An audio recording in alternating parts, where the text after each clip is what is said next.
There we go. All right. Well, I don't think we need like a major formal introduction, but this is a short video on getting into two gun in 2025, and I have my co-hosts, my best friends, Colin and Grant. We all shoot a lot of two gun.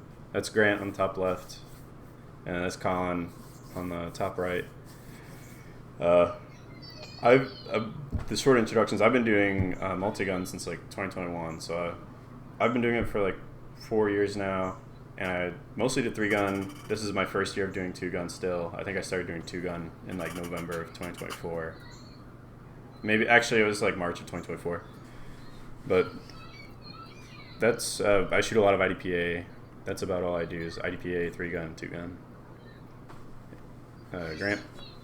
Yeah, Matt got me into it. I've been a lifelong shooter, but I started doing two gun and IDPA back summer 2024. I've done one three gun, but I'm relatively new, but not too new. So I think the first time I shot a gun was like 12 or 13, and that was like a little 22 bolt action that my grandfather had, and I was terrible with it. I think I hit one shot out of maybe like 10 at 15 yards or something. And then I got my wife, actually, my girlfriend at the time, paid for my first handgun whenever I turned 21. And then it started from there, and did my first competition in 2020, 2021, something like that. And then was terrible at that, and then practiced some more, and then now we're on our third two-gun match so far. Yeah. About to be fourth, and I think it was November, and then March, May. This will be the fourth. Because January got Canceled. Yeah, so snow and ice. that wasn't in the introductions, I guess. But we run like a two gun match in Evansville, Indiana, because I have a kid now, so I can't drive 4 hours to go to Gadsden three gun or Lima three gun. That was the one that Grant and I did. We did Lima three gun up with Niles Davis, and then we did W something Wildcat Valley two gun up by Purdue University. But yeah, this is the first year for this league, so I figured I would make a nice video introducing like what all do you need to know to get into two gun, because all the ones there's a crap load of videos for getting into three gun, but they're like 4 or 5 years old. And then I don't think there's a lot of videos on getting into two gun. I think there's one by like Joe Farewell maybe, but it's like 3 years old. So I figured we'd just go over the basics. I sent you guys the script. I have the script out. That covers video introduction. First topic is finding multi-gun matches around you, because it's like navigating practice score is kind of a bitch. I think I can share my screen and we could all go through it. Yeah. I don't think OBS is exclusive for screen sharing. But generally, if you want to find a match to compete in, every single thing is on practice score. I don't think there's any competitor. The only other thing is like local clubs and going through their calendars. That's like the only other way you can find. I'll say I only found out about the 1 years ago through my wife talking with Wes, who hosted it. That was the only way I found out that, and then even found out about practice score. Yeah, it's like, it's either word of mouth. It's usually you get into it through word of mouth from somebody telling you every single match in like the nation is on practice score. There's like tens of thousands of matches. It's like the Leviathan that swims in the deep. You never hear about it. But this is the website. You have to make an account. Practice score won't let you view matches without being logged into your account even. So if somebody sends you a practice score link and it doesn't open, you got to log in on your browser first and try to reopen it. So homepage, ignore all this subtitles, all these subsections down here under your dashboard. What you want to look for is matches on the top. Make sure your location is set correctly. Update. You click this button over on the left, update location. My location's right there, Evansville, Indiana. And as you scroll in, you'll see everything around you. Sometimes your local area will be completely swamped by like people preloading their pistol matches. So IDPA, PRC, which is like PRS, IDPA, and then there's my match, Red Brush 2-gun. And then if you really want to find a 2-gun match, I don't find these qualifiers on the left to be very helpful because there's so many different standards for multi-gun. There's there's PCSL 2-gun, there's UML multi-league, USPSA 3-gun, USPSA 2-gun. Usually the best way is to like just straight up search one specific part of the term you're looking for. So 3-gun. And then you can zoom in further. And you'll see we live in like a 3-gun desert. So my match is doing pretty good.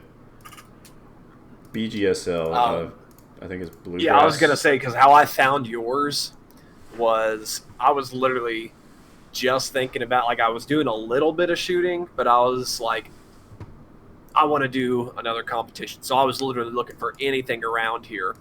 I knew of, like, the things up north and up south, up everywhere else except here. And then I was like, oh, let me put it in Evansville. And then I saw yours and, like, just popped up within, I think, the week I was looking at it. And it was Sunday, my one day off, and I was like, that's 1,000% perfect. Yeah, it's I've been putting them out 2 months in advance now. You'll find most of the multi-gun leagues only put their next match. They don't list like their entire season out. So you have to check it pretty frequently if you want to catch one. Sometimes they put them like 2 weeks ahead. Like Owensboro is really bad about it. Owensboro, Kentucky hosts a really good USPSA, really good 3-gun matches, and then they have like a 2-gun division for the 3-gun. And that match director will post it like 1 week before the match. So that's one of those things where it's like you got to look up the club and then actually go through their calendar and figure out what dates they're going to have these things populated on there. Like on practice score so you can register. See, like, that was 2025. Like, these are one of the ones that's like you really got to look ahead. Like, I've been looking to do their 2-man multi-gun for a long time. They have PCSL, 2-gun and 3-gun. Like May, March, August, October.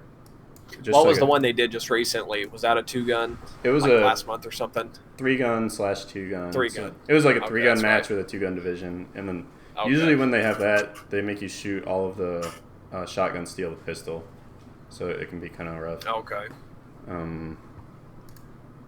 Depending on your rule set, like you might be able to use PCC, you might not be able to use PCC. You're just gonna have to check. PCSL is like the most. PCSL is the one that's like with like the most open rule set. So that's what I picked. That's what Owensboro picked this year. This is kind of getting out of finding a match and registering for a match. But usually when you go to register for a match, it'll be like, what division do you want to register as? And there's a crap load of divisions. For multi-gun, it's usually like open division, which lets you run anything. Limited division, which is a rifle with one optic. And offset irons if you want. It's like open division or limited division. And limited division might be like iron-sighted pistol only, one rifle with one optic. Open division, you can run whatever you want. And then they'll have special qualifiers for like PCC. If the league allows PCC, like PCSL, I don't think there's any special like division you have to select. I think that covers division basics. Because my match doesn't really do a lot of like division work because I make everything open division, right? So in my match you can run whatever you want. I don't want any questions, but I don't think you guys are like Grant. You guys haven't really had to struggle with weird division issues. I don't think. Not with your match. Yeah. I don't know. The match we run is more just. It's just kind of for fun, so we're not gonna give anyone a hard time about. Oh my God, you can't have that, unless it's like you probably shouldn't go over like 308. You know, don't want an M1 Garand hitting up our steel and destroying it. Yeah, it could be like that's probably the limit. Like the sponsor running like 30-06. That is I guess that's another thing. Is when we get down to calibers for rifles, is like you don't want to bring a caliber. It's completely unsuited or illegal for whatever league you're shooting. They yeah, the match sponsor shot like a full auto machine gun, but you know they pay the bills. I think it was semi. Was it semi? It was full Yeah. auto. They fired a full auto. It was a string, Browning but- 19. No, I think it was a semi-auto Browning 1919. Yeah, it was this thing on the left. Whatever. But you know, they pay the bills. Whatever they want to run, I don't really care unless somebody gets up on me about it. I'm not gonna turn them away on it.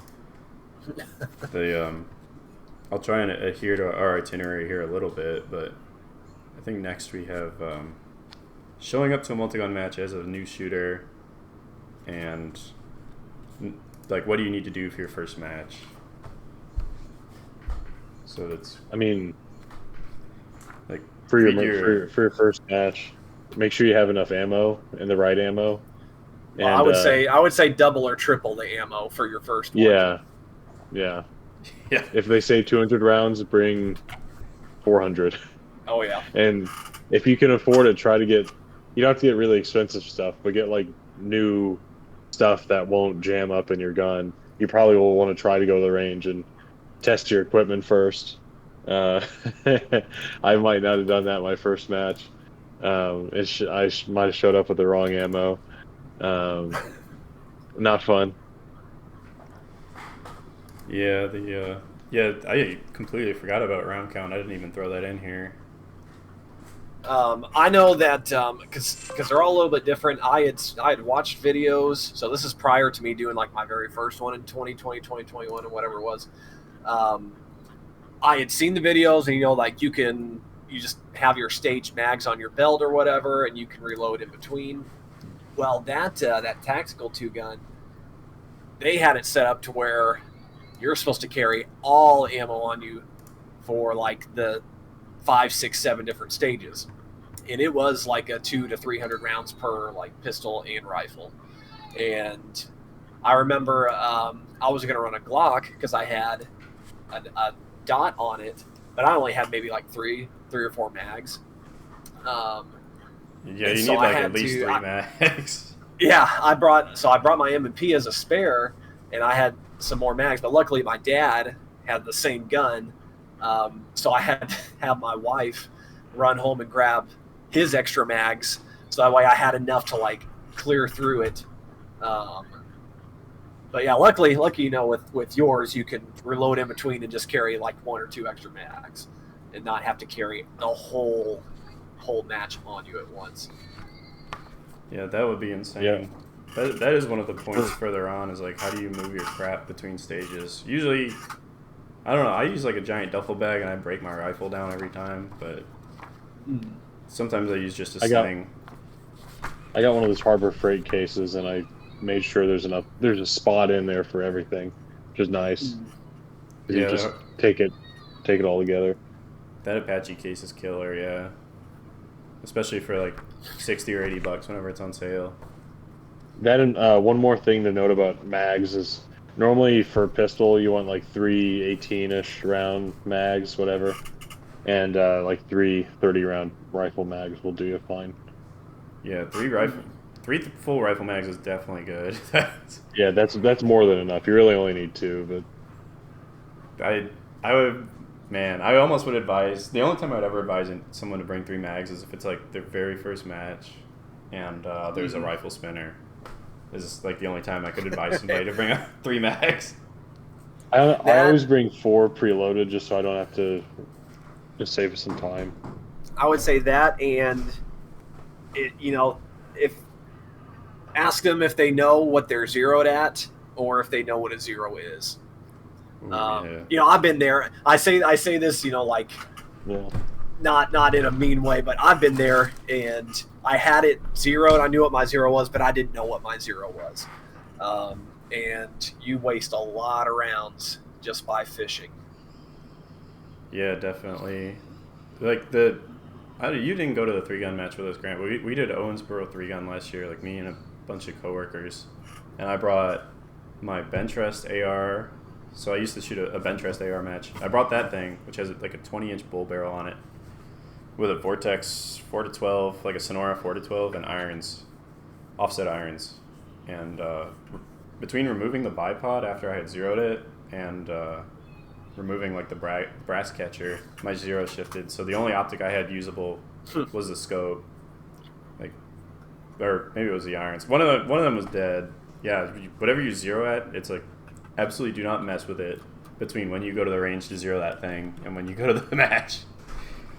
And yeah, whatever you're zeroing at on a bench can end up being significantly different from when you're having to do shoulder fire really fast.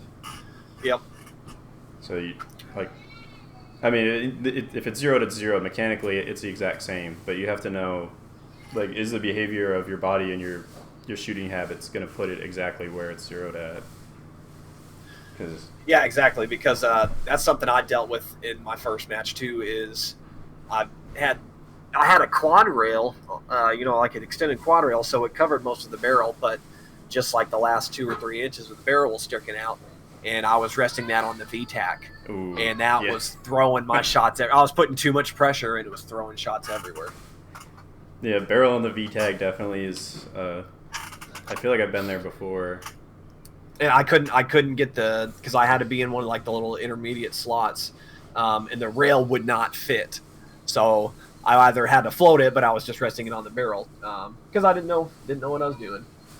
Yeah, it definitely shifts your zero. I haven't run into that in a while.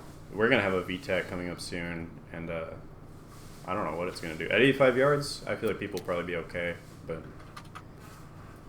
I would say that was probably good for covering division basics, but yeah, for new shooters, yeah, I guess you have to have some kind of match plan whenever you show up, especially if you're driving 2 hours to an away match for multi-gun. Like, read your division rule sets, read their safety briefings, like safety procedures. Some clubs can really be finicky about making sure it's flagged. Like, but they want you to carry it upright, muzzle up or muzzle down.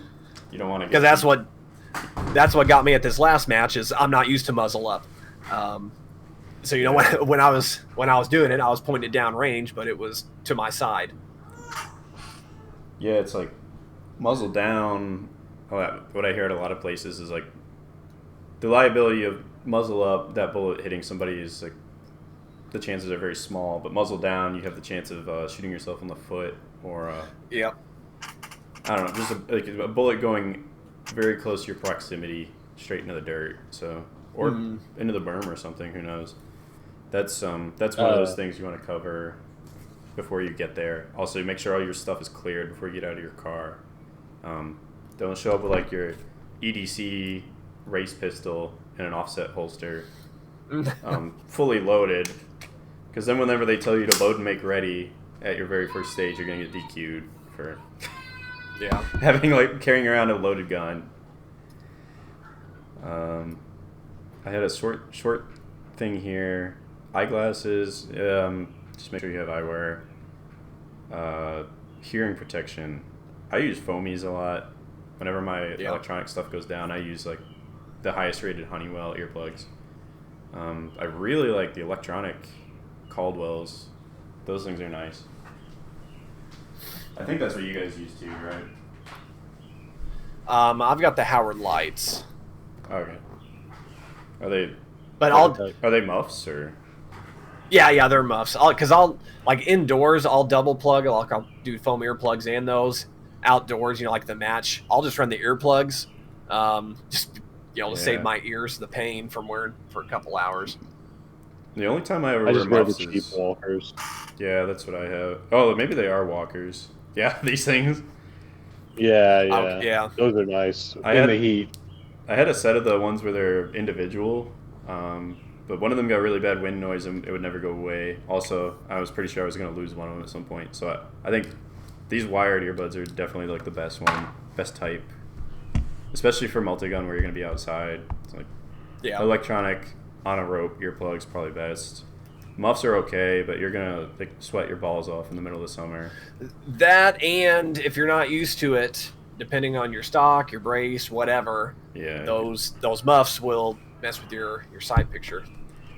Definitely, yeah. If they have like offhand shots, like left shoulder or something, you're gonna find your muffs like being really weird because you're trying to get your right eye down there. Well, I mean, you want to take it with your left eye, but yeah, the muffs like definitely fuck up your cheek weld sometimes. They are nice for winter. I think that's about the only time they're nice. That and indoors. Yeah. I think that covers safety gear. I have winter and wet matches. So, I mean, we don't have to talk about winter matches and wet matches all that much because I don't know if you guys have done one, but I've done both. Our last match was wet. That was fine. Yeah. Yeah. Poncho. That poncho was great. Just a cheap Walmart one. That was wonderful. Yeah, poncho is fine. A lot of these like big matches, they won't cancel it unless it's like torrential downpour.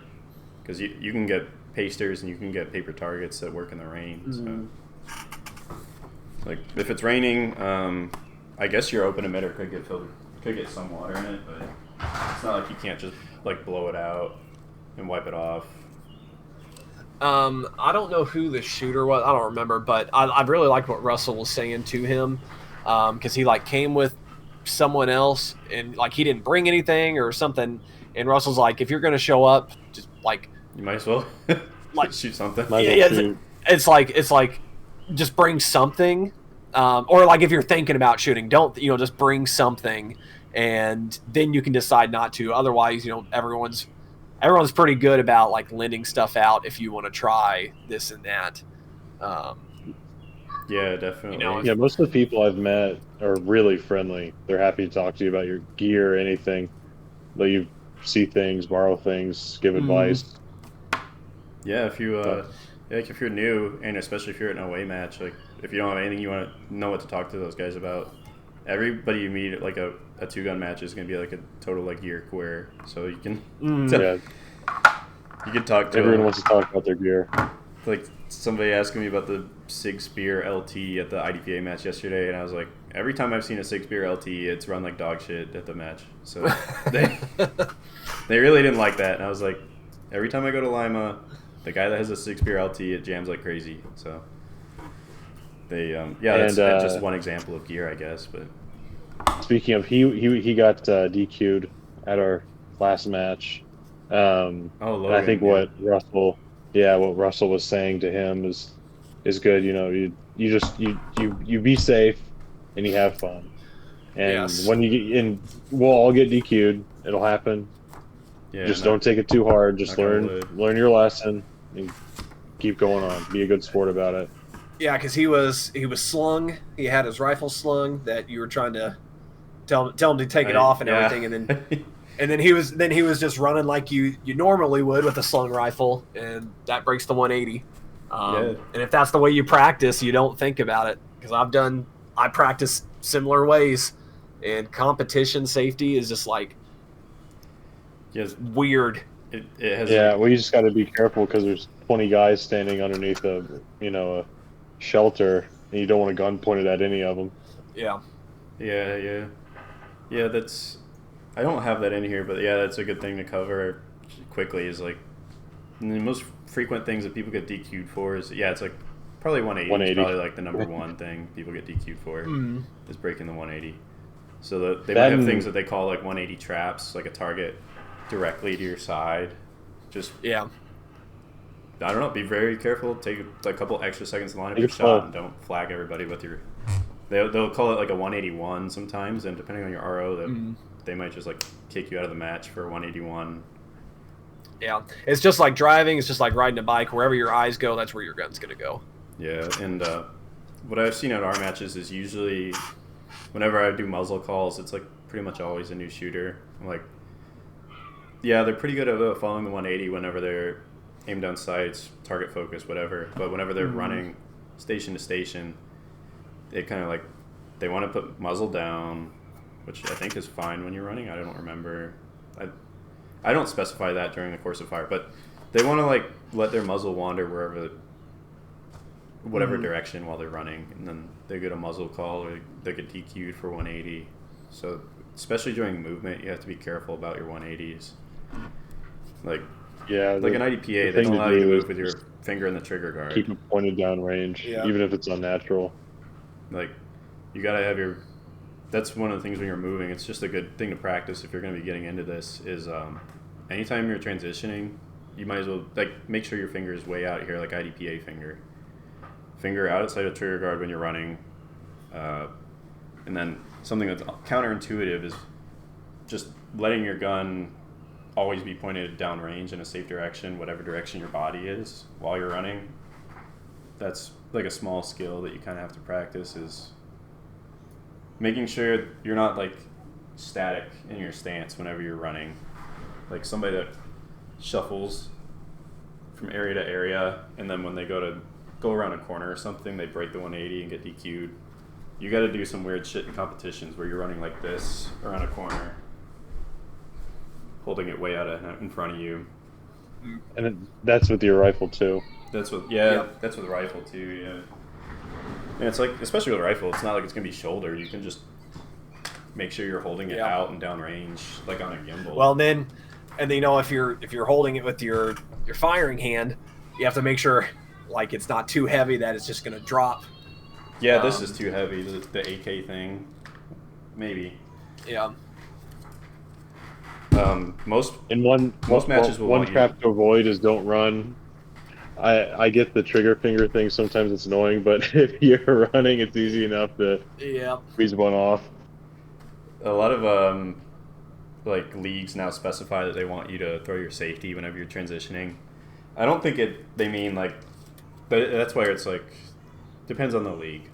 If it's like a window right next to a port or something, they're not going to require you to throw your safety to go from one window to another. But if you're moving from one side of the stage to the other, they might specify that you have to throw your safety and then unthrow it when you get over there. And I mean, AR style is like that should be secondhand anyway. You know, like you shouldn't have to think about that. Somebody has something weird on their screen. Somebody has an AK. Yeah. AK safety. That's exactly what stopped me from using mine the last match. I was not gonna remember to throw that safety on running back and forth. Yeah, I know that. And then that's another DQ. Like I see it a lot of 3-gun matches. Is like safety's got to be on when it goes in the barrel. So just make sure you're in your mind think it's got to be in a safe condition when I dump it. You know, safety on when you dump your rifle. Fired. Yeah, striker fired handguns rock because you don't have to. Usually, you don't have to throw your safety. Like because there is no safety. Love running the dagger. Love running the cannon because I just throw it in the bucket. Like round in the chamber, mag in the gun, and they consider it safe. So, but hammer guns got to throw your safety on. Other like weird MMP things. I don't know what other striker fire guns have safeties, but safety's got to be on if it's in the bucket and it has a safety. Elise was losing her mind over there. my son's been yelling for me in the other room. Oh no. Yeah, I think that might cover the basics of like getting to a match and all the pitfalls of being a new shooter. One other thing with equipment is like pouches and things. Ooh, yeah. You want to make sure you have like this is like a double mag pouch, which is nice, and then like this is a single mag rifle pouch. Like that's really all you need, along with like a good holster.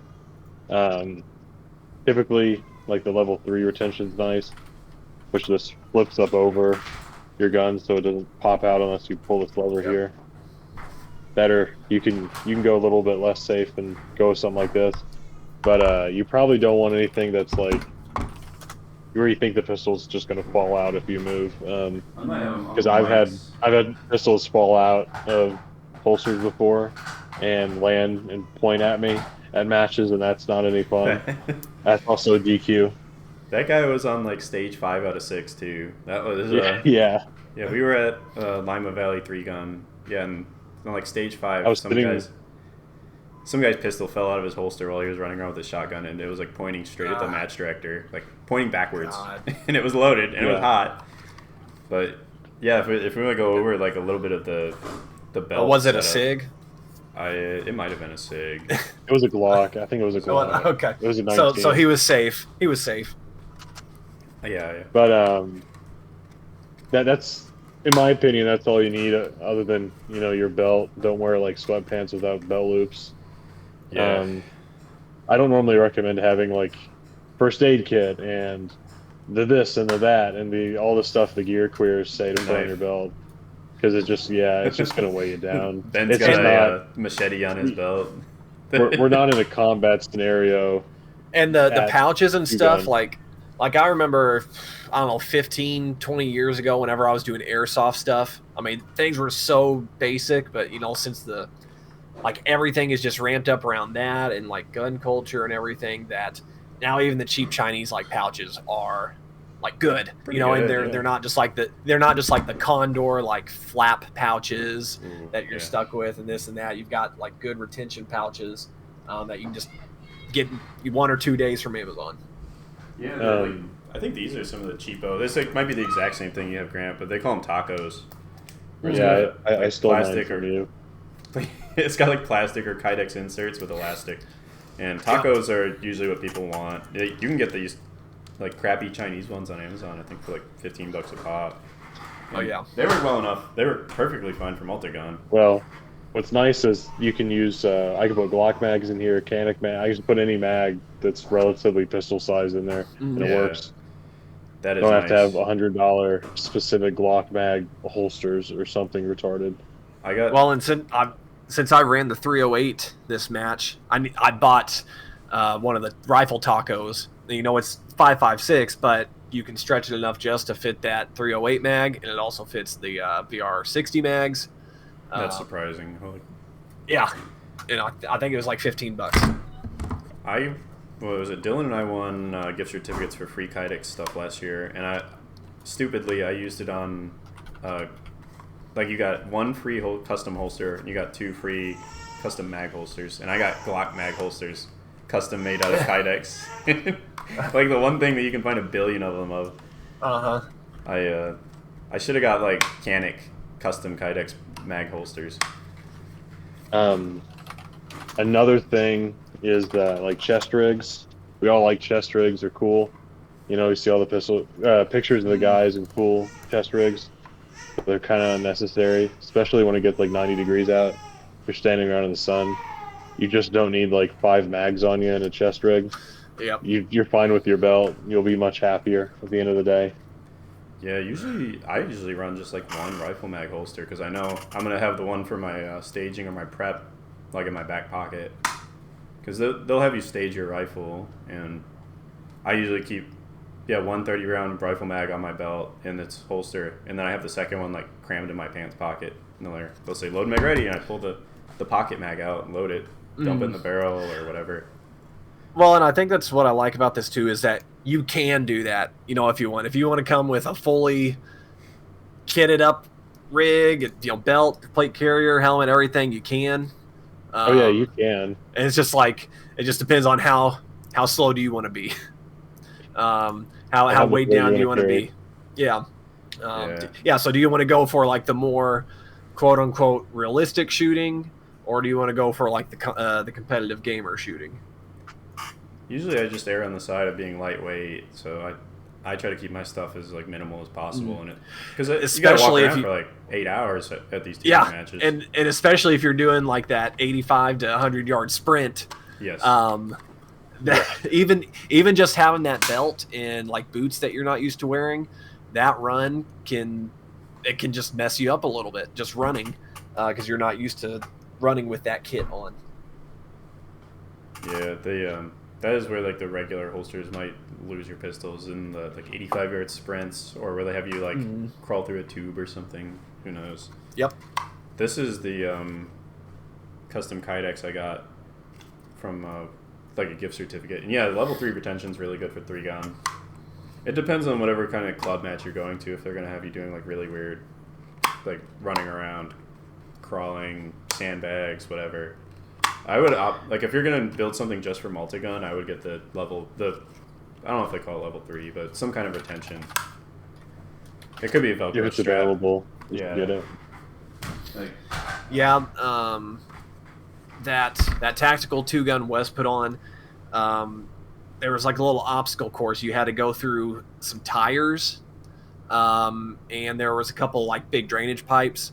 Drainage pipes were fine, but the tires, because I was also wearing a leg like like one a of the drop leg leg. taco rigs. Yeah. Yeah. And I had to like shimmy my way through in my handgun. Like I had to pull the pistol grip of my handgun like towards my body to help get it through that that tire. And if I didn't have the retention on it, that locking, it would have fallen out right then and there. I think I was running the 85-yard sprint the last match with my hand on my Canic because, I mean, like the Canic custom Miku holster does not have retention on it. But I mean, with the light, it's okay. I don't know if I would trust it to go through a tube or tires. Yeah. But Yeah, I would say I've been using this. It's the Canic. It's the holster that comes with the Canic, and there's no retention, and the screws are loose on this thing. I mean, the Canic is just it slides in it's and out. sitting in there. If I turn this over, it's falling out. So, I mean, I'm running dangerously. You probably shouldn't do that, but I like the factory Canic holsters. You just gotta crank down on the screws. You gotta like Loctite them or something. well, my screws, if I pull it down, it's hard to get it out. Like it has like a weird pull from the hip. Yeah. Cool. I think that might cover all the belt stuff. Yeah, that's probably good on gear. Yeah, it's like mag holsters, whatever Chinese mag holster that is the correct design for your stuff. Your belt, usually you need 1 rifle mag holster and 2 pistol mag holsters at least. If this is your first match, you might want like 4 pistol mag holsters. Yeah. Say what you will about the Chinese and like supporting Hollow Sun and whatnot, but like if you're trying to ball on a budget with this stuff, Chinese are your best friend, man. Yeah. You know, I like Trigicon and whatnot, but if you don't have $500 to drop on an SRO, get that Hollow Sun. Well, and especially if you don't know, like, I think the first 1 or 2 things you do need to be that. Otherwise, you're probably going to have buyer's remorse, or you might just want something different. You're not going to know what you want in the beginning. Yeah, that or what's CV Life? The CV Life Red Dot. Yeah. I think I can pull We'll that talk up. about that a little bit later. I don't remember what I'm streaming my entire screen. Yeah. By the way, the CV Life Red Dot is like $20. If you buy it for more than $20, you've been scammed. I saw it for $50 at a gun show. So be careful. Yeah, that CV Life COD 4 Red Dot. This thing? I nailed the spinner. I nailed the spinner in less than a full mag with that thing. I have this on my AR, and I can shoot consistently, like, I don't know, probably foot diameter steel at 200 yards. It's crazy. For $20, it's crazy. I was very surprised. I think I have the match footage of that where I used your CV Life offset for like a bunch of 50-yard half-size silhouettes. Yeah. Just like bling bling bling bling, and then at one of them I would like whiffed a couple times to switch to the scope. But it did like perfectly fine, and it was in the rain too. So I mean that says a lot about the CV Life $20 dot. Like, worked fine in the rain. You've been running it for a while. It still works. I checked it before we started talking, so the rain didn't ruin it. And if it lasts 2 months, it's $20. Yeah, it's like $20. You could buy 20 of them before you're up to a regular cost. I actually have one. I haven't shown you the DOE carbine, but I built it out of like random crap from the garage. But this would work for PCSL. Yes. I mean, you got a can. PCSL allows cans. A lot of leagues don't allow cans, so we've got a brace, CV Life dot. I like that. It'd be perfectly fine. That's a good looking. Yeah, it is. PCC. It is something. It'll be. It doesn't have latch around bolt hold open or anything, but it got a lot of parts out of the cardboard box. So. You gotta figure out what's next on the list. I got distracted bragging about my CV Life dot. Rifles. Rifle? Let's see. Okay, yeah. What kind of gear do you need to shoot a 2-gun match? Physical gear. Midway USA. I did want to cover one more thing, which was just the physical belt. Like, I was running a tool belt from work for 4 years, but I did buy my first competition belt recently. And Grant has a real belt as well. I don't know if this is what Grant has, but this is what I bought, and this thing's pretty sweet. They call it a inner outer belt. So there's like a smaller one that goes through the belt loops of your pants, and it has Velcro backing on the outside. And this giant, like, stiff one that goes around the outside. And is that both of them too? Yeah. For $10, that's amazing. And I like it. I'd buy like 5 of them. But yeah, the Midway USA competition shooting belt's fine. I don't know if I would recommend the work belt now, because the work belt had a lot of issues with draws. It would suck the holster up. I use the blue Alpha Gear, like the Molly belt.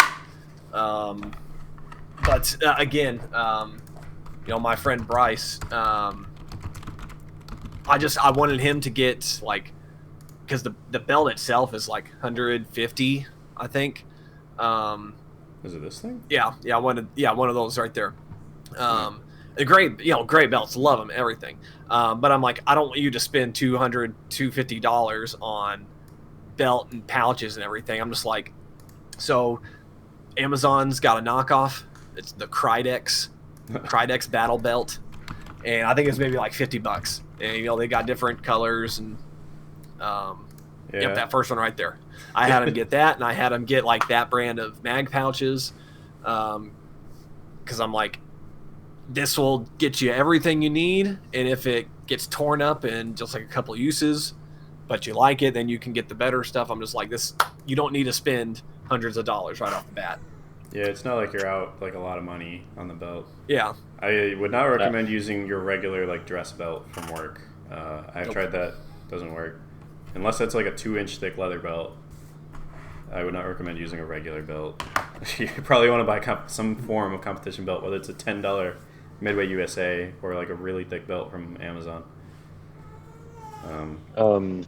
One thing to know about, the gun hobby in general is you can spend as much money as you want, or like you saw, you can be cheap with it if you want, and there's really, really, really good and cheap options. So, if I started this when I was in law school, or I was just taking the bar, so I had no money, and it's really good to know that there's a lot of cheap options. You were running, the Siley, like $80 pistol dot for a while, and it was okay. And just irons on the rifle. Yeah, and irons on the rifle. It did its job. Yeah, it worked okay. The CZ75 let you down a little bit, but yeah, I think that was just and a lot of the vintage. A lot of the cheaper stuff now works better than it did. Yeah. Oh yeah. Yeah, definitely. The Swamp Fox I have, you were there, Colin. The Swamp Fox died under recoil from the AK. Just like shut off. But the Siley doesn't do that. The $80 like crapo Siley from 2023 doesn't cut out when I shoot on the AK. So it's just like it's a toss up. You might as well try your lottery on cheap stuff. If money's no object, or if money's no object. And that Swamp Fox could have just been a lemon, or just.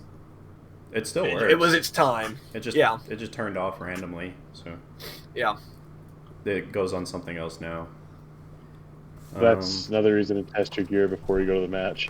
Yeah, definitely.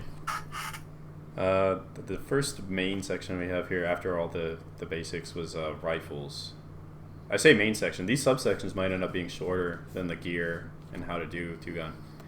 Rifles is the very first section. So what kind of rifle do you want to bring to a two-gun match? And I might hand that over to Grant, because Grant's tried like the weirdest crap. But there, you got the main screen.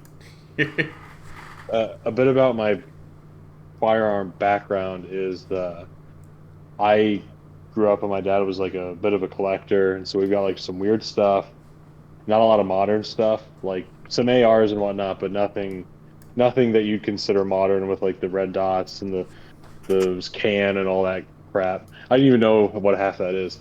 And I started with a Galil, and this is the Galil. I started, and I didn't have this custom, as you can see, very expensive, well done, handmade cheek riser.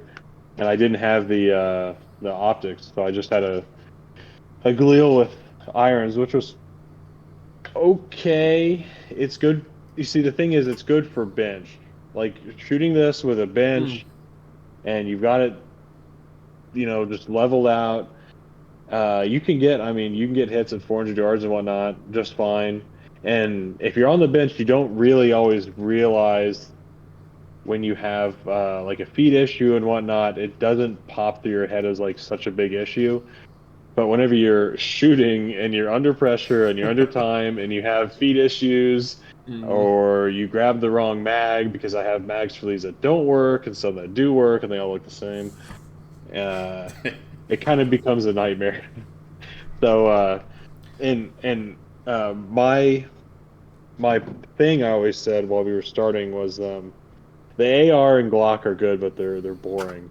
Yes. And because you'll go to the match and you'll see, I don't know, you'll see over half the people probably shooting Glock and AR. Well, for AR, it'll be 95% of people, and really anyone who's shooting a pistol will probably be some sort of a Glock derivative, or striker fire polymer, Um, Canic, and so, whatever. yeah, it'll just be some version I'll of be that. I'll be your basic guns. Oh In a yeah. minute. I've got my pictures, but I can't go get them physically. I was 'Cause going to talk about my AR real quick. Oh yeah, yeah. yeah. Um, this is just like after I finally decided the Galil was not good enough. We we got to, like, I don't even know what brand most of this stuff is. It's just like probably a mil spec There were carbine barrel. your Um, dad collected all that and milsurp, and you had like 3 ARs, and we tore those things apart. We three usable he had ARs. 3 usable ARs, and like one had the 16-inch barrel that we wanted, so like rip the barrel off of that, and then you had the Rock River And lower. yeah, the A2 lower. Yeah, the A2 lower, A2 stocks in the parts bin now, I think, but Yeah, they're all. I've got a bunch of Frankenstein ARs I'm looking at over on the wall.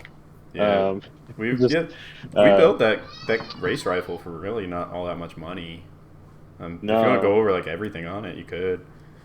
no, I was gonna go over it real quick. I mean, we got a light because our matches go on in the night sometimes, and I don't have any NVGs. Got my nice little CV Life $20 bipod, which is good.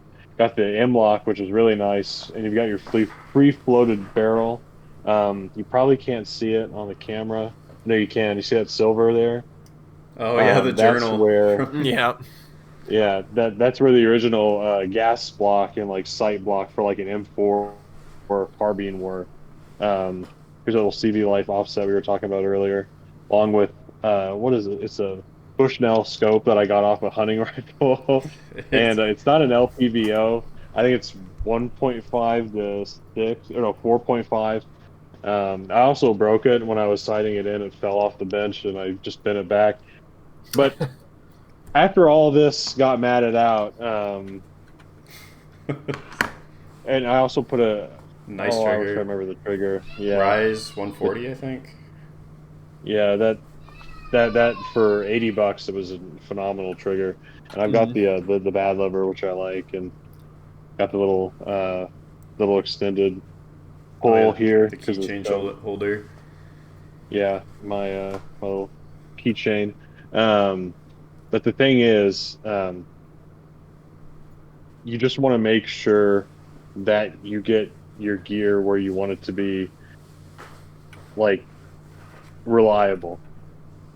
I'm losing my word. You want it to be where you want, where you know everything is, where you can work it easy, where you can go and I can shoot at 400 yards, I can shoot at 25 yards, I Mm. can do it all, because you're gonna have to do it all, and you're probably gonna want an AR. I'm building an AK right now, and I know it's not gonna work, which is one thing you'll learn as you keep going. Once you get something that does work, you'll go, oh, why don't I make something that doesn't work, and then bitch about it the whole match. So, but that's it for me on rifles. Yeah, the quick rundown on Grants was, yeah, we just tore apart like 3 ARs that were on the wall. So we wanted like a 16-inch barrel. You want the longest gas length you can get with it, which I think still ended up being carbine. we knocked the front sight post off. We put a regular gas block on it. Free float handguard from Midway USA for $80.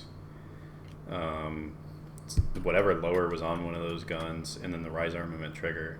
So I think it's like a ballistic advantage barrel. I don't know what it is. Generic 16-inch AR barrel, free float, handguard, offset dot, low, basically an LPVO, 1.1 to 4.5. Honestly, the biggest things to lever's look out for are your LPVO and your trigger. They're going to be huge. The rest of the stuff, kind of. I mean, you don't need the fancy lower. You don't need the fancy upper. You really don't need the fancy barrel, to be honest. Yeah, especially the distances that we're competing at, like locally. It's like you could run like the Crapco barrel. I don't know, whatever the absolute cheapest barrel you could ever find at 85 yards. Especially having an AR. AR is like inherently way more accurate than most stuff. Yeah.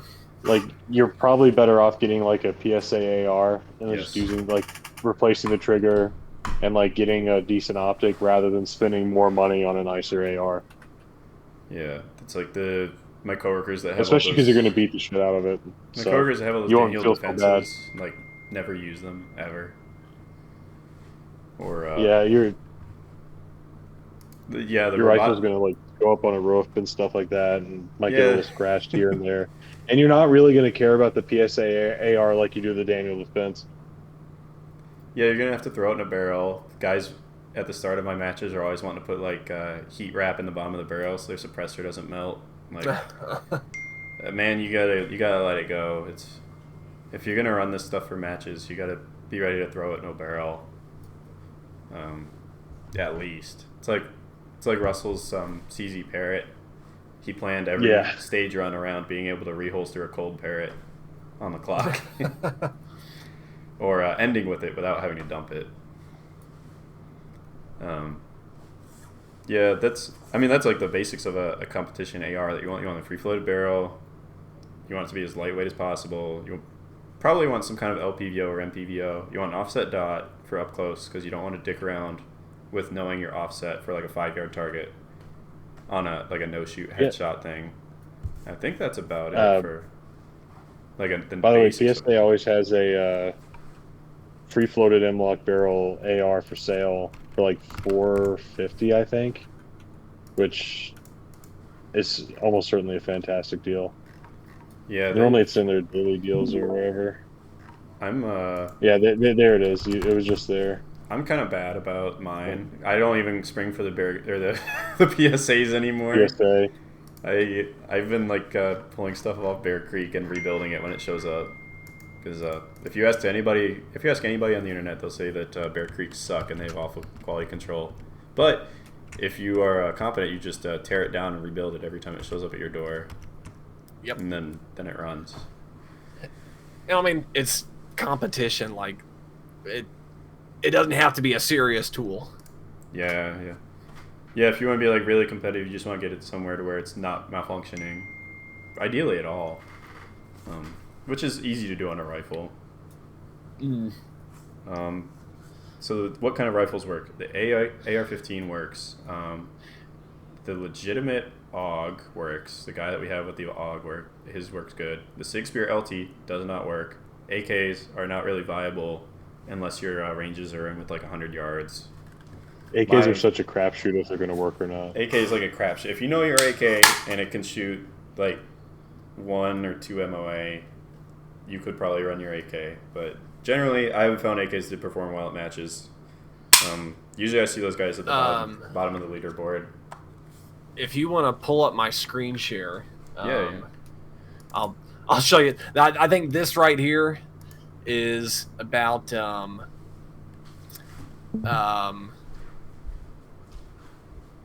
this is about like as basic as you would want and need. So it's got screen share. There we go. Oh yeah, screen share. Yeah, there we go. Yeah, what is that? Height over board? Yeah. Yeah, exactly. So, but say, this kind of doubles over. Say maybe you just got the irons. Like, people can still do it. So this is just the bare bones 16-inch mid-length. You can put a dot on it if you want, or if it's a flat top and have a dot. Like, this is as basic, like this will get the job done for whatever you need. 5 yards, 5 feet to 100 yards easily. That or like PCSL, if you can run pistols, like this is the 11.5. Again, just really basic, just the gun and a dot. That's all you need. Yeah, I liked that thing when I ran it. Yeah, it was, and this thing was so like, this is the gamer move. It's so lightweight, and the furthest shot it was like 85 yards, and it worked perfect for it. I guess that's another thing. After last match that we did, you might want to game your equipment according to the specific match that's going on, because we had a rifle spinner, which sounds okay. You got your 5.56, and that's not going to spin your rifle spinner at 85 yards. So we had a lot of guys bring 308s and AKs and whatnot instead. And I regret not bringing something like that because I didn't get the rifle spinner because I just didn't have the force with my 5.56 to really get it going. The best I got the spinner with in 5.56 was like 20-ish rounds, and then my 308 was 3 rounds. Yeah. Easy, super duper easy. I didn't have to go up and down. I just had to smack the big bottom target, and then it was done. Yeah, I used the 300 blackout, and in practice it worked perfectly fine. But at the match, it did not work good.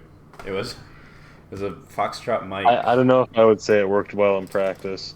Well, when we trialed it the Saturday before, it worked okay. Wait, no, I didn't run it. When Grant and I trialed it the day before, it worked good. It did jam a little bit. It was just a set. I was so upset seeing it jam. Yeah. Now I have a different AK lower, and I think this will work. Just because I think AK rock and locks are lower, which is that pitfall we talked about earlier. Where it's like you want to do something whenever you have your gear working really well, you get bored and you want to try something that doesn't work. So, or something unique, which ends up being something that doesn't work. The reason it's unique is because it doesn't work. Yeah. Yeah. There's a reason why everything is an AR or an AR derivative. Yeah, at the end of the day, you pretty much always end. If you're trying to run a $300 registration match, you end up with like a Glock and an AR-15, because they're gonna run. Something I do want to say, just because we had the rain and just because I dealt with it at the indoor range the other day, glasses and stuff. Make sure you have anti-fog, especially since it's going to be hot, or because your stuff is going to fog up, whether it's your optics or whether it's your glasses. But in the range, my right eye was fine, but my left eye of my glasses, whenever I was doing weak-handed shooting, it was just completely fogged, and so I was kind of just practicing, occlusion shooting, like with it blocked and using both of my eyes to try to put it on the target. But you don't necessarily want to do that during a match. There were a couple guys that had fogging issues. Yeah, it's just some way to deal with that, or at least expect it to happen. And if it doesn't, then you're good. Yeah. So the ARs work. We went over the rifles that do not work. Braces depends on the league. That's one of those things you see whenever you look it up on Practice Score. PCSL, I think, is the only league I know that allows braces, and then it's just down to like the match director. Because if you're showing up to a local yokel match, they might allow you to run a brace, even if the league doesn't allow it. Like USPSA multi-gun. If you're going out in the middle of like Missouri with 20 other guys for a local match, they might allow you to run your brace. But I would be prepared for them to want you to run a rifle. Suppressors is the same thing. You're just at the discretion of the league and the match director. I don't think USPSA allows suppressors at all. The USPSA multi-gun might allow it, but it's one of those things you got to look through the rule book. Make sure you don't show up with something that is going to get you sent home. Well, and make sure you I've got suppressors on mine. Make sure you ask beforehand because that can affect your zero if you take them off. Depending on how you've got it mounted, and then there goes all your shots. The timer too, because yeah, yep, timer. I forgot what I was gonna say. Yeah, I'm checking the rules, braces, suppressors. You're talking about USPSA. Yeah, I mean, if you're unsure, you could just message the match director on practice board. Normally, they have their contact info up. Yeah. Attachments. We went over optics. Yeah, usually you want an LPVO or an MPVO. That's just whatever you feel like using. LPVOs, I think, are like the thing that everybody's running right now. If you're doing so real quick on that, Palmetto posted a Strike Eagle, I think, for 180 today, a 1-6. So that 180 for 1-6 is pretty good, and a good vortex. That's the Strike Eagles. What's on this right now? That the PSA deal, and they had the mount for like $20 or something. I mean, that's super. Watch like PSA and stuff. They've always got deals. I've not tried the Monstrum. Like, I know they've got their 1-6 that's like 100 or something. But yeah, that, and then like red dots, just get a Holosun or a Sig. You can get them like 100 to 150. Or if you go on Reddit, people are selling stuff secondhanded. Or government auctions if you got the balls for it. Yeah, really. So it's like you can get red dots and scopes cheap when you need them. I wonder what that was. Oh, I think it's no, it's not Levi. Oh, well, it may have been mine lagging. I stopped my screen share. Oh, okay. Yeah, that probably covers that on rifles. Furniture, it's whatever. Whatever furniture you want to run. I prefer fixed stocks. Yeah, and I love wood, but your wood's not gonna be going well if you're at every match and it's raining and. Yeah, it's fixed stock, adjustable stock, whatever. Just make sure you're not changing it on the fly. Foregrip, I don't use a foregrip. I think that might be it for furniture, really. There's not a lot to them. You run like an A2 grip. I don't think it matters. Just whatever's comfortable. Yeah, I say it's just personal preference. Yeah, just personal preference. Height over bore. I like A1 grips, A2. The night vision guys, your height over bore might like screw you royally whenever you get to your up close targets. Yeah. And then that height over bore was insane. I have a picture of that thing on the bench where it's like like that, like 8-inch gap. It's just silly. That's another reason why you test your equipment. That never saw a match with that height over bore because, not only that, no, it just wasn't going to happen. That and the charging handle here, you can't really grab it without cutting yourself on this. You have to grab it awkwardly. They made like an attachment, the Latvians or Estonians did. The Estonians did, and it's like $80, and it's out of production. Yeah. But if you have an AR, everything will be in production, and you won't have these kind of weird problems because the ergo is just perfect on them. And I hate to say it, but they're just run an AR, and then mess with the weird stuff after you run the AR. Yeah, definitely. That might definitely. I would definitely endorse that. Yeah, just go basic because you don't want to. The main things is you don't want to DQ, and you want to try to perform. If you start having wheel functions, so just go really basic. You might end up getting DQ'd just on the basis of trying to clear your weird ass gun. Yeah. Like you don't want to ended up mortaring that Galil like 2 times at matches, I think. Yeah, and I had that one. Actually, I've got it sitting here. I got it's a Solo Thorn CZ75 Swiss clone. It's a weird gun I ran at my first match, and I think I put like the cheapest Russian 9mm I've ever seen in it, and it got jammed in the barrel. You just don't want to be doing that at a match. It's not fun. Mm. I didn't have fun doing that. It's a good story, but it's not fun. Not good. Don't do it. Yeah, I don't know if I've had pistols that have like performed exceptionally poorly. Just So, do you want to segue into pistols? yeah. Well, the last thing was just rifle ammo. I Uh, just run PMC like 55 grain bronze, or PMC X Tac. I run the cheapest I can get. PMC bronze, yeah.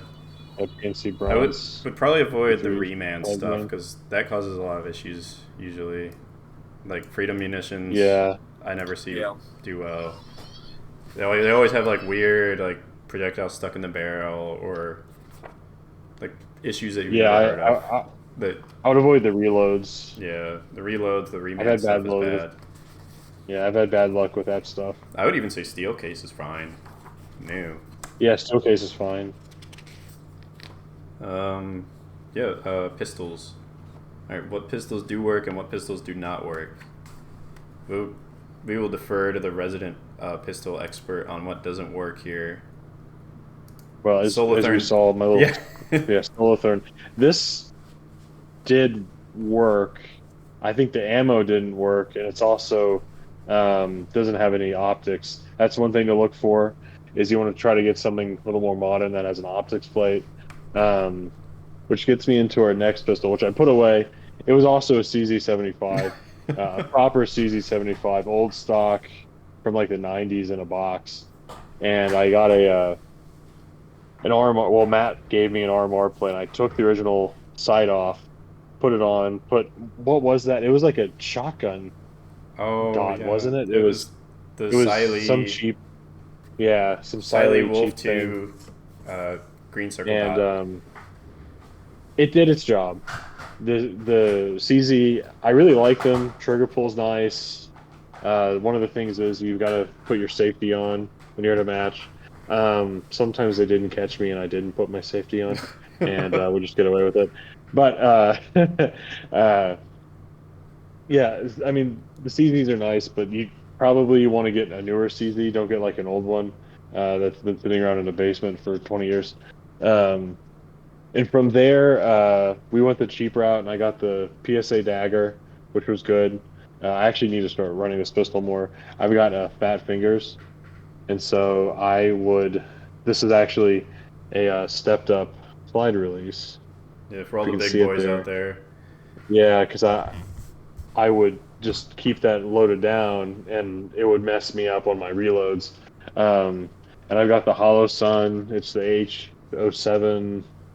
HS407C X2 or whatever, the little solar panel for environmental friendliness, shake to wake, got our nice comp on it, and then you don't need a magwell.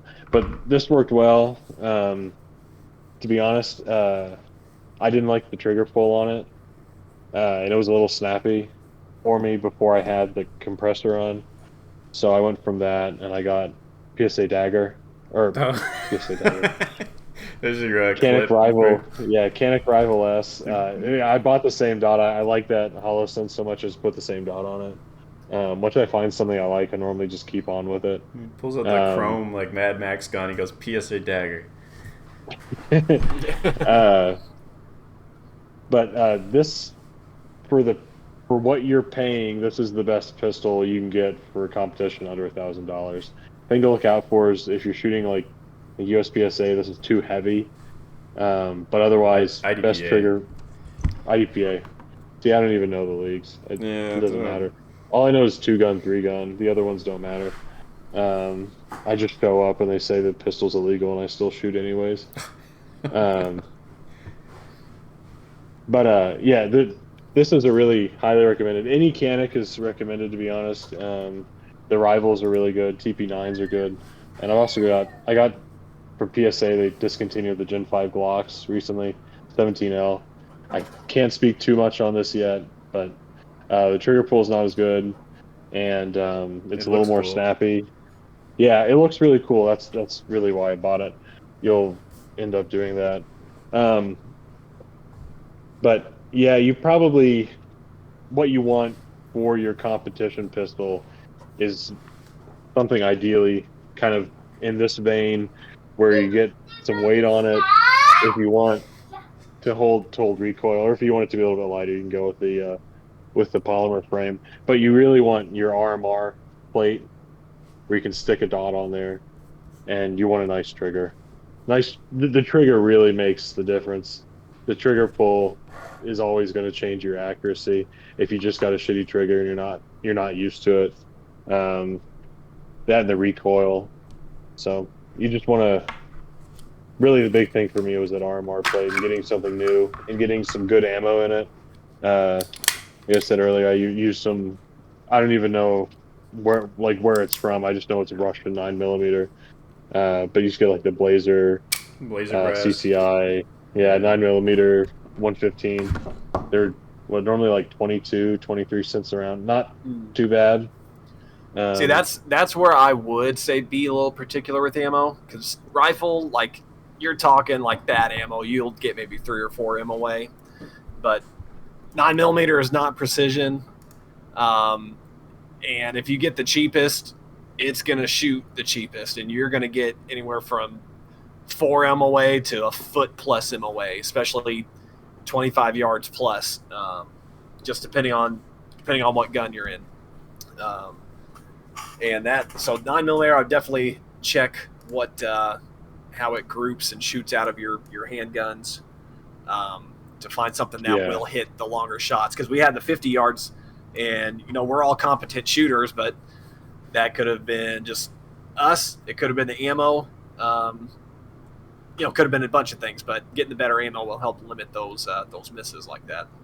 yeah, and it's gonna help limit your malfunctions with the That, yeah, pistol, that too. which that's no fun, never any fun. Yeah, I definitely run into like weird pistol malfunctions whenever I start cheaping out on ammo. Like, Yeah, failure fires, feed, eject. You get yeah, start working all your light malfunctions. strikes. Light It strikes is a big it one. Yep. yeah. It's funny, we always blame our actual handguns when almost 90% of the time it's the ammo. Well, more than 90% of the time in my experience. Yeah, the Solitherm, like all the CZs are like that. Like they just will not tolerate crap ammo. The Canic apparently won't tolerate some crap ammo, from what Russell tells us. So Yeah, we had a guy, we were shooting a Laugo Alien, yeah, and he could only use cellular and Belliot or whatever. yeah, He he was can like, only that's the use. only thing I found that works. He's like SMB Oh. 124. We're like, you try anything else? He said no. The Well, Lago, he did the CCI Blazer without a problem, yeah. but He was like, this hopefully is what it runs. what ammo you can run through your Laugo Alien is a good problem to have. Yeah. Like the $4,000 handgun, yeah. They But that's pretty much on handgun. It's kind of just like with the AR. You want to just test your stuff. You don't have to buy the nicest stuff. You don't need hollow points, just full metal jackets. Just make sure it's reliable. Go That's going nine to be the millimeter. biggest thing. Relatively reliable. You don't need to be hitting a pistol shot at 200 yards or something crazy. Just if you can hit something at 100 yards, that's really good. You're never going to need that. 50 yards is going to be good. Um, just you don't want to be out there and have your pistol jam, your rifle jam, the mag doesn't work, this doesn't work, my dot is falling off or it's not charged, or really just make sure your stuff works. And that's just going to be a little bit of range time and prep time before you go. And you don't even have to spend that much money on all the stuff, is what we're trying to say. Just make sure you test it out beforehand. yeah, definitely. Mag sizes, like if you can get mags for cheap, get the 21 or 20 round mags for your gun. Yeah. A couple of those will save you some reloads. Lights, Yeah. you usually don't need a light. depends on how many stages are being run in your match. I would say for any like major multi-gun matches, you probably want to light because the chances of you running into the evening are pretty high. Like if you're Then for two gun, you can run any mag size you want. Mm. Irons versus optics. Irons is like you only pick irons if you really like it. Optics is if it was possible. What do they say about USPSA? Like if it was possible for an iron shooter to outshoot an optics shooter, they would have done it in the past decade at USPSA nationals. But it hasn't happened. So optics are better. They're easier to shoot by far, unless you have a crap load of irons experience. Open versus closed dot. Closed dot is probably what I would spring for if you're buying a new dot. Just because you run into like a inclement weather over the years. Yep, it happened at this last match. Yeah. I had rain. I was getting it on. Yeah. Both my pistol and my rifles. It was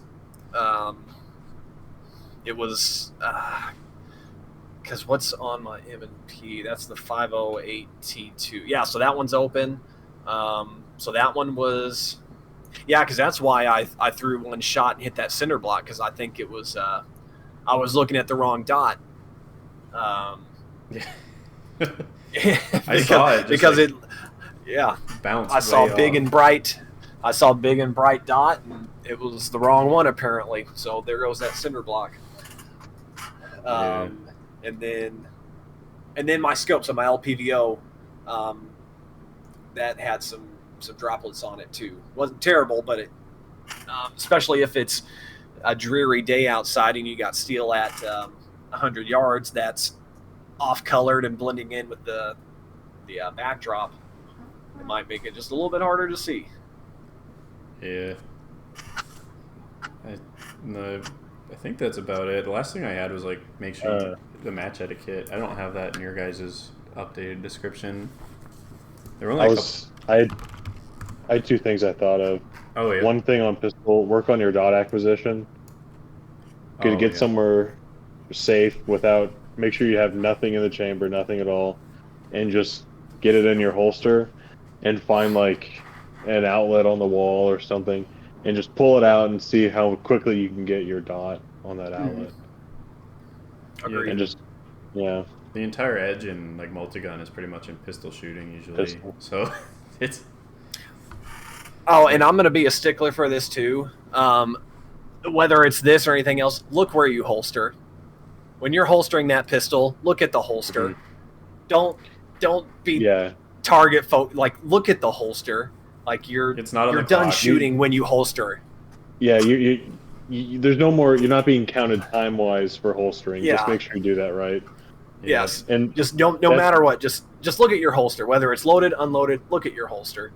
That's another thing for new guys, like proper new guys, is listen to the advice of the people that have been doing it a while, and also maybe don't run your first couple, just walk them. Yeah. You can do a quick walk, but like where our guy got DQ'd, he was running. Yeah. And he didn't think, and he did his 180, and he didn't listen to your guys' advice to not use the sling. And he got DQ'd. So he should have listened to your advice and just took it a little slower. But and then the sling too, because he may have been fine, but if he's taking his rifle off, maybe that action of like trying to kick that sling over, maybe that breaks the 180. So keeping that in mind and just being careful. Yeah. The very last section was a match etiquette, so it's like coaching, pasting, and shot calls. Yeah, pasting. Yeah, those are pretty short. They're like 4-sentence things. Yeah, make sure you're pasting up your paper targets. Not when you're immediately done with your run. Like right before your run, on your run, and after your run, you're not going to be pasting or doing anything but paying attention to you. Before you run, and after your run, make sure your mags are reloaded for next. Yeah. The next dude. On the dude before you, you're going to be making sure your mags are loaded and your dots on. On your run, you're going to be running, and then after your run, you're going to be topping off your mags. And those are like the 3 times when nobody's expecting you to do anything.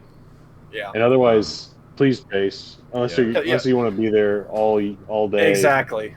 Waiting We all on want to be people there. to pace. Yeah. Yeah, you We end up all being want to be all there to day. shoot. We all want to be there to shoot, but we don't want to be there to just sit around waiting for the next thing. Yeah, no one And- wants to pace, but you got to do it. Like what are you gonna do? You always gotta make Yeah. sure at least like Whether it's your first match or your 50th, you just gotta do it. I will say too, if you can, record yourself, because whether it's for private or public use, you want to share it to whoever. Just record yourself, because you'll see where you mess up or things you didn't notice while you run it. So whether you can get like a first-person view or just someone behind you recording it, try to get that recorded so you can. Did this work? Okay, what happened here and this and that, and you can evaluate it and then fix it for the next time, hopefully. Yeah, it is nice to watch yourself after, and you're like, man, those splits are really far apart on that shooting, because I'm spending a lot of time like wiggling the gun, trying to find my dot. I don't know why I unloaded my rifle instead of just dumping it. Yeah. Yeah, your reloads are painful sometimes on the MP5. Yeah, oh yeah. Oh, Matt mentioned this earlier, but it's kind of on the same vein. But the coaching, if you're new, make sure to listen to your RO. Yeah, except the coaching, because they're not just like blowing smoke up your ass. It's usually good advice. No. Yeah, they're probably trying to help you. Yeah, it's usually to help you save time too, time and ammo. Yeah, definitely. If they're like, make sure that you're not breaking your grip between these two positions, because they're only a foot apart. That's probably good advice. That way you don't have to refine your grip between like a 4-foot sprint. That's just an example. I give coaching during the runs. I was going to say, I'm sure there's one RO out there that does give bad advice just to sabotage you, but normally they're going to be giving you, like, normally these guys are actually trying to help you, so just listen up. Yeah, it takes a little bit of humility, and it's a shooting sport. Everybody's running around with guns, so you want to be as respectful as possible. Shot calls. Yeah, and I don't want to see people par out. Like, I want them to be able to place and feel good about what they're doing, and so I'll, if I see them throwing it, move on to the next target. Like, don't waste your time doing this. You're gonna miss the 10 other targets after it, just focusing on this one. Yeah, that is a big part of the coaching. Is like, you probably want to tell your RO when you get up there, like, hey, I'm new. This is like my first or second match ever.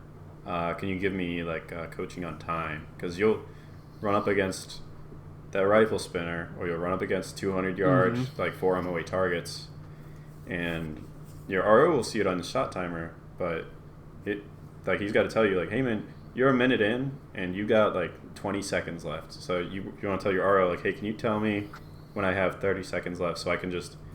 But that's like one of those concepts you have to learn in multigun. Is like, you just got to take your loss and move on some targets. And like, especially if you're having like malfunctions or zero issue, someone's gonna be like, why don't you just move on, bud? Probably want to move on, bud. I'm like, half the time they don't listen to you, like the shooter won't listen to you, but when they do, you're like, they might finish under par. And that's another thing, is make sure you tell, if you're new, tell them, because they'll change where you are on position. They'll have you go last rather than being very first, so you can watch people. And they'll help coach you, and they might work with you on some of the rules. And it's not embarrassing to say, hey, I'm new, I don't know what I'm doing exactly. Like, everyone's been there. Yeah, definitely. Yeah, they getting the call times, and then like the times for spending way too much time on plate racks and stuff is really nice. So set that up with your RO ahead of time.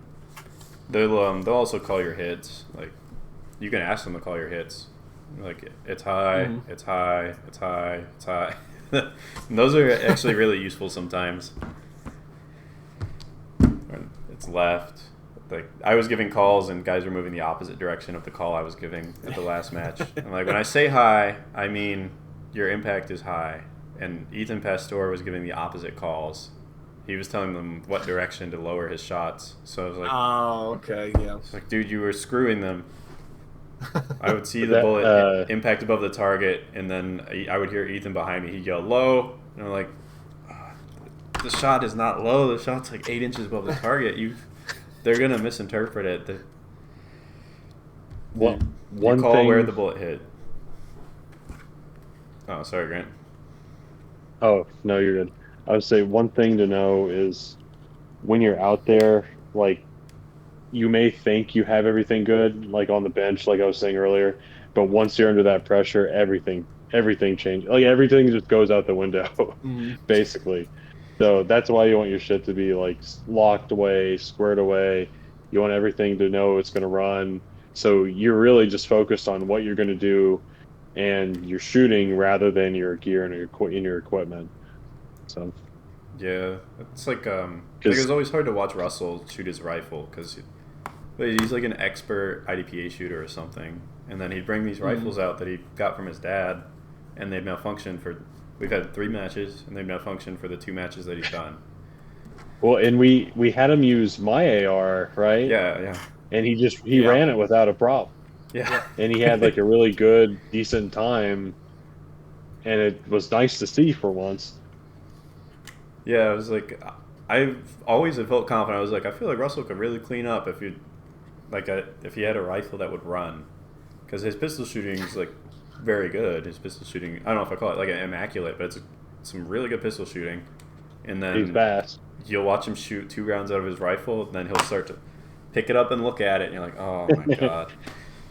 And you'll start going like this. Start mortaring it, and then they call it.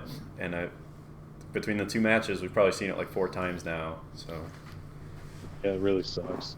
Yeah, it's like, oh, his dad always has like a weird ass buffer in there, or last time it was like the buffer was too long and the buffer detent escaped and was crushed between the BCG and something else. Russell's also a case of weird ammo because he does like soft powder charges, which is fine, but just know you're going to run into problems. I remember we went to an IDPA match, or USPS, or whatever it is, and he had his Canic, and he couldn't get the stuff to like chamber, and he got me and Matt's Canics and tried it, and it wouldn't chamber because he just had this shitty ammo he was using that he had reloaded himself. Yeah, the chamber tolerances were off. The hand loads also come back. Oh yeah. I think during the spinner, I think he tried the spinner with his pistol the first stage, and I think that was what getting him. He was getting it pretty good going, and then he would have, I think it was just a light strike or something. Yeah, something. So I wasn't there, but I assume he did not try to run his powder buffaloes on the pistol spinner. I would hope. He did. I think he got the pistol spinner with the carrot, maybe on the second time. That would be crazy. Be shooting it with like 50% downloaded pistol ammo. Yeah, but if there's a spinner, that is one thing to know. I did the spinner with the 45, and it took like 4 shots. Dang. Rather than the like 9 shots I was having to use for 9mm. Yeah, the power factor stuff, I guess. I always try to keep it simple, stupid, so I use the exact same ammo for it. That was the end of our. There was one item on here. Yeah, that was the end of our itinerary. So now we're just in the bonus section. We could end at any moment, but yeah, it's usually like you want to keep it simple, stupid. You want to use the same ammo for every match. You want to use the same ammo in training, and you want it to all you want to use what works. Yeah, you want it to all be like store-bought ammo that is like the tolerances will fit anything and around in anything, and it's always like CCI Blazer Brass 9mm and PMC Bronze or something. Well, and if you have to switch, make sure you're zeroed for that ammo. Yeah. Otherwise, because you can have great quality brand ammo, and the zero can be 5 feet to the left. And it definitely switches between grain weights. And stuff can break the day of. Bryce's Trigicon $1,500 ACOG. The whole reticle itself was detached the day of the match. Like we had shot it like the week before, fine. it was trashy. Had to get RMA. And one of we those had things. we had an ACOG. Was it an ACOG? We had something fall off of an AUG, like the optic just fell off. Yes, Oh yeah, I remember I yeah. that. don't remember what Logan's it was though. or not Logan. Caleb Corn's magnifier snapped off of his pick rail That's it. twice. Yeah. It happened for 2 different Why- stage runs. I think it snapped the pick rail. There's a 3D printed the off. portion. Yeah, Yeah. Yeah. Well. Yeah. yeah. That didn't work out so That- well. Yeah. That's an equipment issue. Yeah.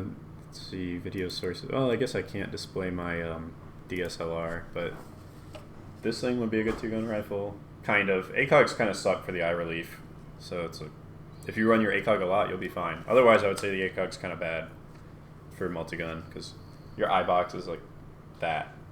It's like a 1-inch eye box. The LPVOs are LPVO dominant for a reason. LPVO is king. Yeah. The offset irons Because would you be can get good your shots off close and far. Offset irons would be good for TAC ops or limited divisions because they only allowed you to run one optic. So you run your one magnified optic, which would be an LPVO. It wouldn't be a like stupid ACOG. And then you run your offset irons. You got bad lever. Bad lever is nice. It's just 223.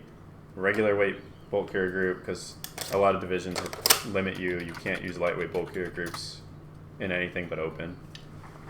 So you basically will have like a PSA freedom build with an LPVO for any kind of limited division.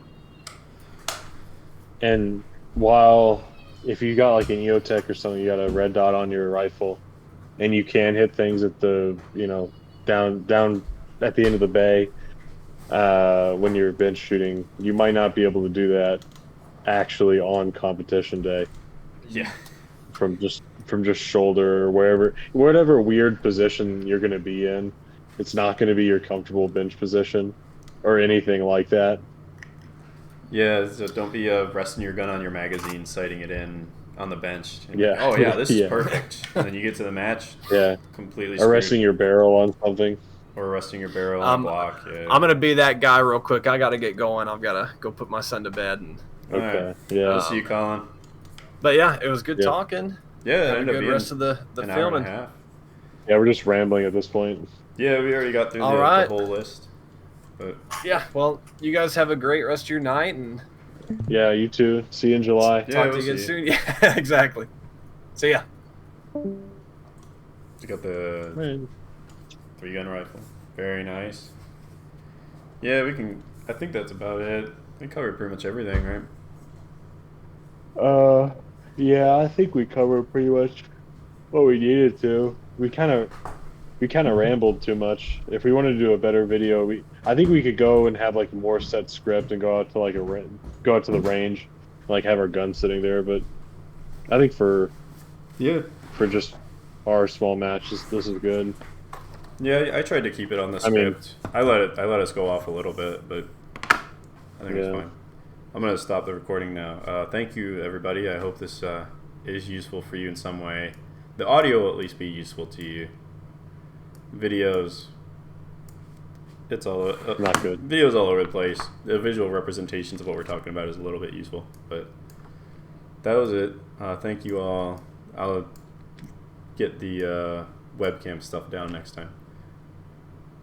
Bye bye.